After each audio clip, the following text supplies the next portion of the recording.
ഒരു 10-20 കൊല്ലം മുമ്പ് സിറാജുൽ ഹുദ തുടങ്ങിയ കാലത്ത് ഞാൻ അവിടെ ഒരു ചെറിയ വീട്ടിൽ ഇങ്ങനെ ഇരിക്കുമ്പോ, അന്ന് ബിൽഡിങ്ങുകളായിട്ടില്ല, പള്ളിയായിട്ടില്ല, ഒന്നും ആയിട്ടില്ല, ഒരു ചെറിയ വീടുണ്ട്. ആ വീട്ടിലിങ്ങനെ ഇരിക്കുമ്പോ ഒരു സാധു മനുഷ്യൻ വന്നിട്ട് എന്നോട് പറഞ്ഞു, എന്റെ ചെറുപ്പക്കാരെ, നിങ്ങൾ ചിന്തിക്കാനാണ് ഞാനിത് പറയുന്നത്. അദ്ദേഹം പറഞ്ഞു, ഉസ്താദേ, നിങ്ങൾക്ക് എന്നെ അറിയാമോ? എനിക്ക് പെട്ടെന്ന് മനസ്സിലായില്ല. എനിക്ക് അദ്ദേഹത്തിന്റെ പേര് പറഞ്ഞു തന്നു. എന്നിട്ട് പറഞ്ഞു, നിങ്ങൾ ഓതിപ്പടിച്ച പുല്ലൂക്കരയിലാണ് ഞാൻ. എന്നിട്ട് പേര് പറഞ്ഞു തന്നപ്പോ അതാ എനിക്ക് അദ്ദേഹത്തെ ഓർമ്മ വന്നു. അദ്ദേഹത്തിന്റെ വീട്ടിൽ ഞാൻ അദ്ദേഹത്തിന്റെ ഗൃഹപ്രവേശനത്തിന് പോയിട്ടുണ്ട് എന്റെ ഉസ്താദിന്റെ കൂടെ.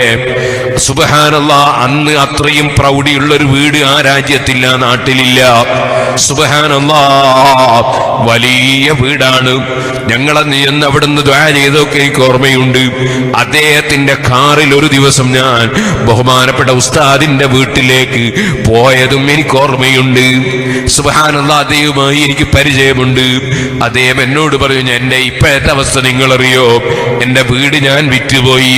എനിക്ക് ഒരുപാട് വാഹനമുണ്ടായിരുന്നു, ബസ് ഉണ്ടായിരുന്നു, വിറ്റുപോയി. എനിക്ക് ഖത്തറിൽ വലിയ ബിസിനസ് ഉണ്ടായിരുന്നു, എല്ലാ ബിസിനസ്സും പോയി. ഇപ്പോൾ ഞാൻ നിങ്ങളോട് പറയട്ടെ, ഞാൻ അങ്ങകലെ ഒരു സ്ഥലത്ത് താമസിക്കുകയായിരുന്നു ഭാര്യ മക്കളോടുകൂടെ. ഇപ്പോൾ ആ ഭാര്യയും മക്കളും കുറ്റ്യാടി ടൗണിൽ നിൽക്കുന്നുണ്ട്. എന്റെ വീട്ടിലുള്ള അതാ കട്ടിലും, ചെറിയ കട്ടിലും, അതുപോലെ തുടങ്ങിയിട്ടുള്ള വസ്തുക്കളും പായയും പുതപ്പുമൊക്കെ അതാ ഒരു വണ്ടിയിലുണ്ട്.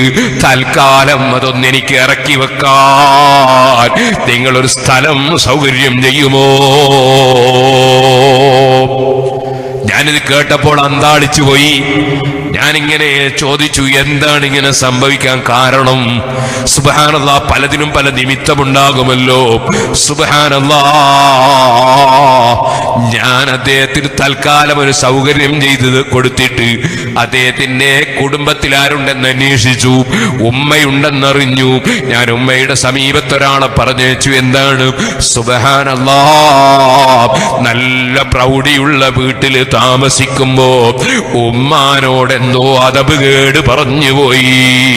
ഉമ്മാമ ചെറിയ കുട്ടിയെ നിലത്ത് വെച്ചപ്പോൾ ഉമ്മാമയോടൊരൽപ്പം കസർത്ത് സംസാരിച്ചു പോയി. ഉമ്മ ആ വീട്ടിന്റെ മുറ്റത്തോ മറ്റോ തുപ്പിപ്പോയപ്പോൾ അതിനെ വല്ലാത്ത ഗൗരവത്തിൽ ചോദിച്ചു പോയി. ഇങ്ങനെ ഒരു സംഭവം നടന്നുവെന്ന് ഞാൻ അദ്ദേഹത്തിൽ നിന്ന് മനസ്സിലാക്കിയപ്പോ ഞാൻ എന്റെ ഒരു സ്നേഹിതനെ ഉമ്മാന്റെ സമീപത്തേക്ക് പറഞ്ഞേച്ചിട്ട് ഉമ്മാനോട് പൊരുത്തപ്പെട്ടു കൊടുക്കാൻ ആവശ്യപ്പെട്ടു. എന്റെ ചെറുപ്പക്കാരെ, ഉമ്മ ബാപ്പയുടെ പൊരുത്തം അതൊരു വലിയ കാര്യമാണ് കേട്ടോ, വലിയ സംഗതിയാണ് കേട്ടോ. നമ്മൾ എത്ര വലിയ ഡോക്ടറായാലും, എഞ്ചിനീയർ ആയാലും, പണ്ഡിതനായാലും, എത്ര വലിയ പണക്കാരനായാലും, എത്ര വലിയ അധികാരിയായാലും ഉമ്മ ബാപ്പമാരെ വല്ലാതെ പരിഗണിക്കണം കേട്ടോ. അവരെ പൊരുത്തം വേണം കേട്ടോ. അത് ദുനിയാവിലേക്കും ആഖിറത്തിലേക്കും വലിയ സമ്പാദ്യമാണ്.